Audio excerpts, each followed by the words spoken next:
To the three pack. We are going to talk about, well, I guess, Nick, we're going to continue the conversation of setting buyer expectations ahead of time.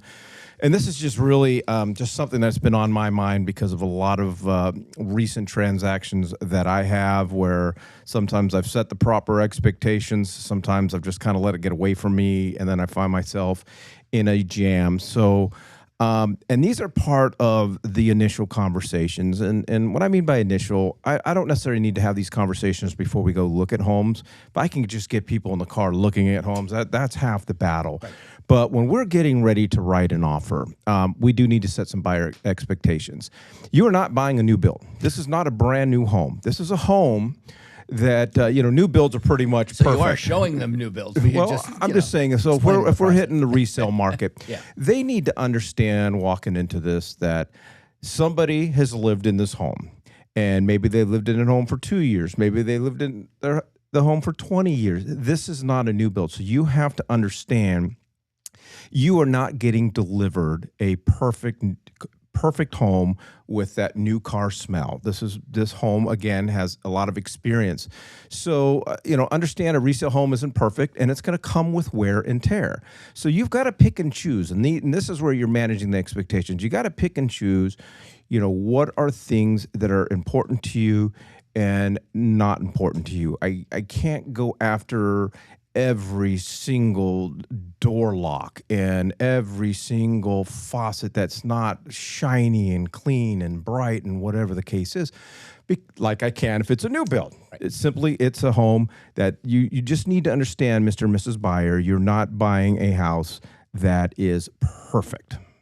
Lynn and I just went through purchasing another rental, and in that process, Anthony, his company, ACP Property Inspections, they did the inspection for us, and they came through with an exceptionally detailed report.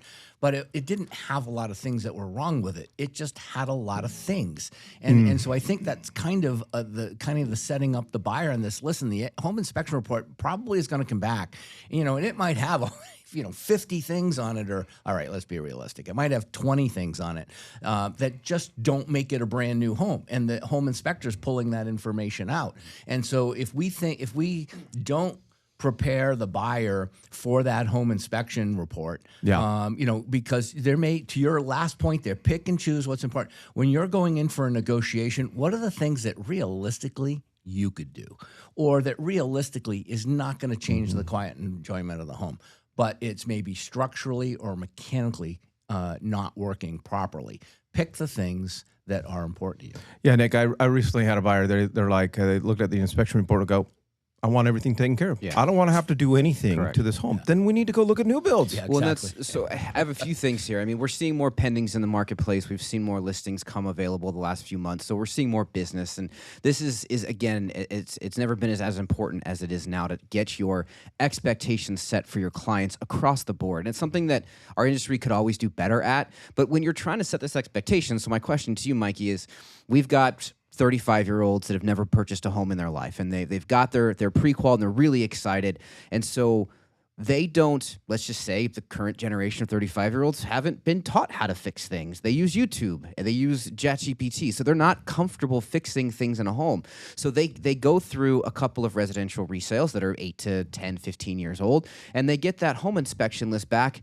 They don't know what's important to them. Mm-hmm. They're not sure what that looks like. So you as the agent need to kind of walk them through that. But at what point in your conversation is, let's go look at a brand new home, and then let's compare what the brand new home is going to cost and is going to provide you versus what that residential resale is. How long in that process do you make that decision to go show them a new build versus residential resale? Depending on area and price point, I try to go, let's just take a look at new builds first. Yeah. Let's just start with that. Because as we always maintain on the show, new builds kind of sell themselves. Yep. And then if they get, and especially with interest rates and buy downs and concessions and things like that. But then if that doesn't work, they know this is a new build. Now we're walking into a resale. You set the baseline, you set the foundation. Now they know what to expect. I also know the cost of the new build. Yeah, I think it's important, though, just to make sure that it's that pre-conversation. But, when you're having the buyer request the home inspector, that you have the conversation about what could show up on that document. But then explaining to them what is important based on this is going to cost a lot, this is going to be a difficult fix. Yeah. They don't know the answer to those questions. All right, 20+ year homes are going to come with some big issues. Okay, check. Just be. This is a conversation that I'm going to have at 20. Yeah. So expect the roof to be called out on the inspection. Expect the AC units to be called out on the inspection. Maybe they're not called out. Maybe they're in great shape. Maybe they have been replaced within the last 10 years. But Mr. and Mrs. Buyer, you just need to understand this home was built in 2003. We just need to understand walking in that we can potentially expect these to be issues. So don't be shocked. Don't be like, oh my God, the roof is falling apart. Well, I told you that the roof might be falling apart, and we can always negotiate. So don't be surprised, but also don't be surprised if the seller doesn't want to pay for it all. I let them know we are going to try to get the seller to pay for everything, but not all sellers have the equity position to do it and the financial means to do it. They may need X amount of dollars from the sale of their home to be able to achieve whatever their next real estate goal is. So I like to tell them, so listen, let's just say the roof is shot, and we got a bid for $20,000. Let's just say we could meet in the middle. I'm trying to get the seller to pay for the whole thing. But what if there's a way that we can meet in the middle? Seller pays for half, you pay for half. You are now getting a brand new roof for $10,000, or a new HVAC system for $5,000. Consider that a huge win rather than, oh, well, if the seller's not going to take care of all of it, I'm just going to walk away. You know, these are really good points, but the 20-year thing is when everything falls apart. Look at life expectancy of a roof, 15 to 25 years. Look, depending upon the type of roof and the underlayment. You know, look at the HVAC systems, typically 15 to 20 years. I mean, everything seems to have. So if you're looking at a 20-year-old, to Mike's point, you know, many times some of these things have already been repaired. In the one that I was just telling you about with my wife and I going out and looking at the home, everything had just been repaired. The roof had been repaired 2 years ago. The HV system was repaired last year. That's a huge the win. The hot water heater, which was gas, which is the most expensive ones, though that was recently replaced. So I looked at it and said, you know what, this is just in those factors, and then we were able to negotiate to get the seller to pay off the solar lease. But then on the flip side, Nick, we had a buyer. We had two roof inspections because the seller didn't like the first one that came in at 21 grand. The second one came in at 18 grand, and the seller was willing to contribute $850. Well, there comes a time to walk. Yeah, don't open up your shirt and let your heart fall out.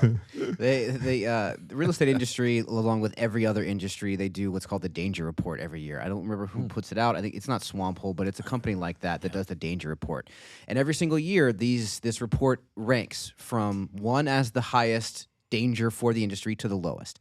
And every year, this report comes out, and the number one biggest danger to real estate are realtors, because we're not setting the expectation. We're not having the conversations with our clients. We're not making sure that we're working together in a collaborative way with the cross-sell agent to get the home sold and make sure everyone's hitting their expectations and everybody wins. And it's just not happening. And when you take a listing, because there's a lot of listings right now, and you're not having that conversation with the seller about this house is 20 years old, you're going to have buyers coming in. You're not setting your seller up to have a good experience. They're going to get frustrated. They're going to get mad, and they're going to be upset with you because they're not sure why their house isn't selling, but the guy down the street did, because they did what Todd's realtor did. They updated and did everything to the house, so when they came in to offer, they're going to offer higher and they're going to sell faster. All right, maybe next week we'll do setting your seller expectations ahead of time. Good idea. All right, and the third thing is I have to explain to my buyers, this is the seller's home.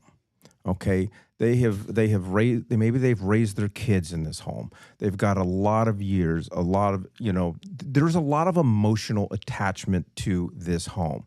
So when you are going through the inspection report and you're putting together the bins or the list of items, you've got to find the right way to call their baby ugly. And it goes back to point number one, is you're not buying a new build. So what are the things that are important? If you throw out a list of 50 things it's the If you send me a Binzer and you want me to replace the anti-siphon valves, I'm canceling the deal right off the bat. Oh, the stove is not attached to the back of the wall, or there's no high loop underneath the sink, and stuff like that. The longer that list, the more ugly you're calling that baby. And it goes back to point number one: pick and choose what's most important to you. And sometimes in a negotiation phase, you add an item or two that you don't even care about having fixed if you're trying to come in at a price point.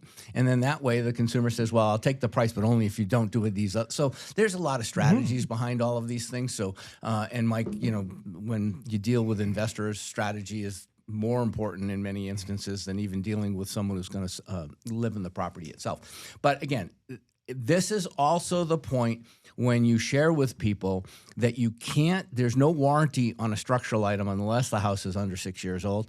But for the most part, this is what a home warranty is for.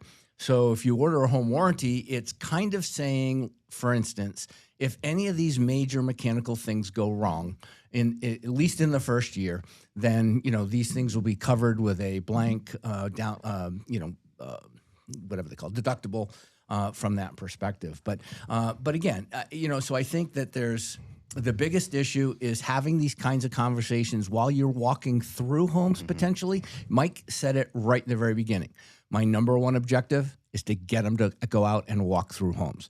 And so when you're doing that, this is when you're taking the time to have these conversations. You don't have to sit them down and totally stop the process to go through these. They're not listening. They don't care. They want to go see some homes. Yeah, then you get your list and you see how excited and attached they are to the house. And again, if the longer the list, the less of a chance that they're going to get that house. Especially right now, we're starting to see offers come in on homes that are multiple offer deals. Yeah, there's a lot of inventory, but the ones that are sticking out, they're selling faster and they're getting more offers. 9% was the fallout rate last month. Yeah. In the month of March. Crazy. That was one of the things I was kind of holding back. That's pretty low. Because that's super low. 20 is normal. Yeah. And what, 2 months ago we were at like 35? Yeah, everybody hesitated. Now they're going. Yep.